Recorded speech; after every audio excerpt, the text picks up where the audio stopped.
Oh, can I? I just did, right? The excitement just watching this. Oh, my goodness.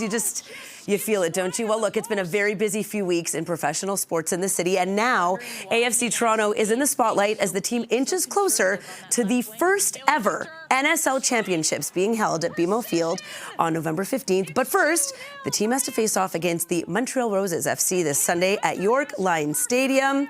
Joining us now are AFC Toronto defender Sarah Rollins and midfielder Sarah Stratigakis, otherwise known as the Sarahs. I went there. I was watching you guys just watch that back. What does that feel like? Because I can imagine in the moment is one experience, but seeing it and replaying it and watching it from the other side of the screen, how does that make you feel? Strats, I'll start with you.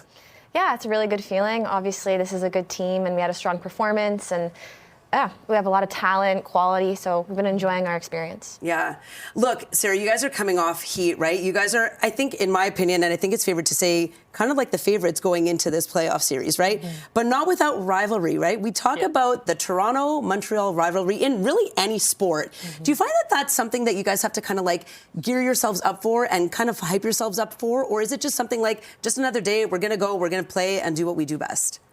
Yeah, I'd say it's probably just another day. You know, everyone's kind of built up a rivalry for Toronto, so it's kind of like we can't even have one. You know, it's us against everyone.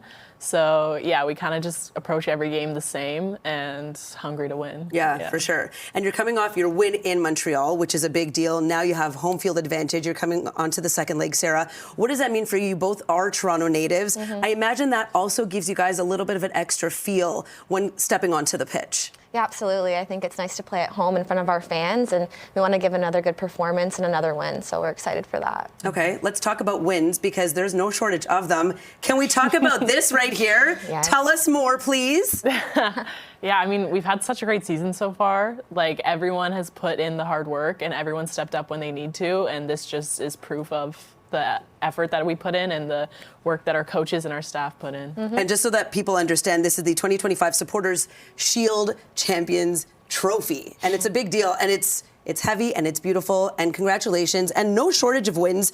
NSL Coach of the Year, Midfielder of the Year, Rookie of the Year, Assist Leader, 4 NSL Team of the Season. Like, that is huge, and I feel like that also gives you guys momentum coming into this second leg against Montreal, Sarah? Yeah, it just goes to show the environment. I think we push each other in training and games throughout the whole season, and yeah, this is what we're about, so it's really good to have that. Look, we talk about the city coming off playoff action, and obviously, like, you know, the Jays unfortunately didn't get what the city was hoping for, but they still have a nation behind them. What kind of prep goes into this playoff type of sport? Because it's one thing to come ahead in the regular season, and ahead by a lot, 16 wins in the regular season, but playoff sport is so different. How do you guys prepare yourselves for that mentally and physically? Yeah, I mean, we kind of go through the same things that we did all season because what was working for us.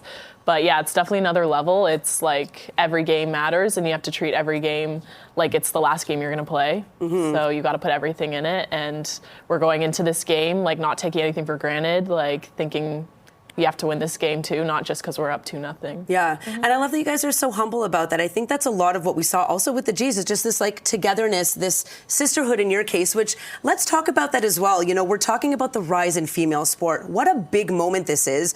You know, first ever Northern Super League final in Toronto. Like, to every young girl watching today and this morning, what message would you have for them, Sarah? Yeah, it means everything. I think this is the first Canadian league that we've ever had, and to see it in fruition is a dream come true. And it's so nice to see the fans come to the game, and yeah, we kind of see ourselves in them. So I think it's a great opportunity. Quickly, we have about 30 seconds left. Do you have a message you want to send out to the fans ahead of this Sunday's leg? Yeah, I mean, I'm looking for everyone to come out. Like, the support this season has been unreal so far, and like, it gives us that extra push in our games. So yeah, we'd really look forward to everyone coming out and cheering us on. Okay, and if anybody wants tickets, afctoronto.ca coming up this Sunday. The Sarahs, thank you so much for joining us on CB24 Breakfast. Good luck. Hope to see you in the finals. Thank you.